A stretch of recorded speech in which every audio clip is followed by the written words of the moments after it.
2 ദിവസം മുമ്പ് ഇവളെ ബർത്ത്ഡേ ആയിരുന്നേ. അന്ന് ഓഫീസ് വർക്കിംഗ് ഡേ അല്ലാത്തോണ്ട് തന്നെ നമ്മൾ സെലിബ്രേഷൻ ഒന്നും ചെയ്തിട്ടില്ലല്ലോ. അതുകൊണ്ട് ഇന്ന് ചെറുതായിട്ടൊരു കേക്ക് സർപ്രൈസ് ആയിട്ട് കൊടുക്കാൻ വിചാരിച്ചു. 2 ദിവസം കഴിഞ്ഞുകൊണ്ട് തന്നെ അതൊന്നും അവൾ എക്സ്പെക്ട് ചെയ്യാൻ ചാൻസ് ഇല്ല. കേക്കെല്ലാം നമ്മൾ ഓൾറെഡി സെറ്റ് ചെയ്ത് വെച്ചിട്ടുണ്ടേ. അത്യാവശ്യം വർക്കുള്ള ടൈം തന്നെ സാധനം അങ്ങ് പുറത്തിറക്കാൻ വിചാരിച്ചു. ഓഫീസിൽ ഞാൻ കൂടുതൽ ടൈം ഷൂട്ട് ചെയ്യുന്നോണ്ട് തന്നെ അതിലൊരു സംശയം വരാൻ ചാൻസ് ഇല്ല. അങ്ങനെ അവൾ ഒട്ടും പ്രതീക്ഷിക്കാണ്ട് നമ്മളൊരു കേക്ക് ഓളെ ഫ്രണ്ടിൽ അങ്ങ് വെച്ചു കൊടുത്തു.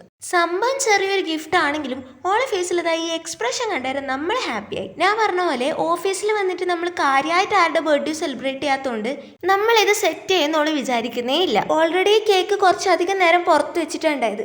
അതിനിടയിലാണെങ്കിൽ ഓളെ എക്സ്പ്രഷൻ ഇട്ട് തീരുന്നില്ല. ഓളുടെ ക്യൂട്ട്നെസ്സിൽ ഇട്ട് കഴിഞ്ഞിട്ട് ഫൈനലി നമ്മൾ കേക്ക് കട്ടിങ്ങിലേക്ക് ഇറങ്ങി. സാറും നമ്മളെല്ലാവരും കൂടിയിട്ട് ഓളെ കേക്ക് കട്ടിങ് കുറച്ച് ഗ്രാൻഡ് ആക്കി കൊടുത്തു. അല്ല, അങ്ങനെ ഗ്രാൻഡ് അല്ല, നമ്മൾ ലിമിറ്റേഷൻ്റെ ഉള്ളിൽ വെച്ചിട്ടുള്ള ഒരു സെലിബ്രേഷൻ. ഷെയറിങ് ഈസ് കെയറിങ് പറഞ്ഞിട്ട് കേക്ക് എടുത്ത് പോകുന്നത് അപ്പുറമുള്ള ഏച്ചിമാരെടുക്കാന്നേ. നമ്മൾ ഓഫീസിലെ തൊട്ടിപ്പുറമുള്ള പാർലറിലെ ഏച്ചിമാരെടുക്കാം. ഇവരായിട്ട് കുറച്ചധികം നല്ല കമ്പനി ഉള്ളതുകൊണ്ട് തന്നെ സ്വന്തം വീട്ടിൽ കയറി പോകുന്ന പോലെ അവിടത്തേക്ക് പോവല്. അങ്ങനെ കേക്ക് അവിടെ കൊണ്ടു കൊടുത്തതോടെ ഷെയറിങ്ങും കഴിഞ്ഞ് കെയറിങ്ങും കഴിഞ്ഞ്. നമ്മളിവിടെ എന്തെങ്കിലും 2 മിനിറ്റത്തെ ആവശ്യത്തിനാ വരുന്നെങ്കിൽ 2 മണിക്കൂർ കഴിഞ്ഞിട്ടാണ് നമ്മൾ ഇവിടുന്ന് ഇറങ്ങല്. അത് കുറച്ച് കൂടിപ്പോയി. പക്ഷെ ഞാൻ ഉദ്ദേശിച്ചത് നിങ്ങൾക്ക് മനസ്സിലായല്ലോ. അത്രമാത്രം കഥ പറയാനുണ്ടാവും നമുക്ക്. കഥ പറഞ്ഞു കഴിഞ്ഞിട്ടുള്ള ഈ പോക്ക് എങ്ങോട്ടേക്കാന്നുള്ളത് നിങ്ങൾക്ക് ഊഹിക്കാവുന്നതാ ഉള്ളൂ. അതന്നെ ഏത് ഫുഡ്. ഇതും നമ്മളെ ഓഫീസിന്റെ താഴെ തന്നെ ഉള്ള ഒരു റെസ്റ്റോറന്റ് ആണ്. ഇതാ നമ്മൾ അന്നിട്ട് പൂക്കളം കണ്ടില്ലേ, ഒരു പാലിട്ട് അങ്ങോട്ടും ഇങ്ങോട്ടൊന്നും കേട്ടിട്ടില്ലേ, അതാണ് ശരിക്കും ഇപ്പൊ ഇവിടെ സംഭവിക്കുന്നത്. കൊടുത്തതിന്റെ ഇരട്ടി ഇങ്ങോട്ട് വാങ്ങും, അത്ര തന്നെ. ഇനിയിപ്പോ ഇടിയായിട്ട് എന്തിനാ കുറക്കുന്നത്? ആടെ നിന്നിട്ട് കുറച്ചു നേരം കഥ പറഞ്ഞു. നമ്മൾ ഇവിടെ കഴിഞ്ഞ ഓണപരിപാടിന്റെ കഥ തന്നെയാണ് പറയുന്നത്.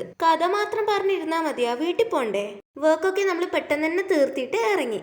അപ്പൊ ഇതൊക്കെയായിരുന്നേ ഇന്നത്തെ വിശേഷങ്ങൾ.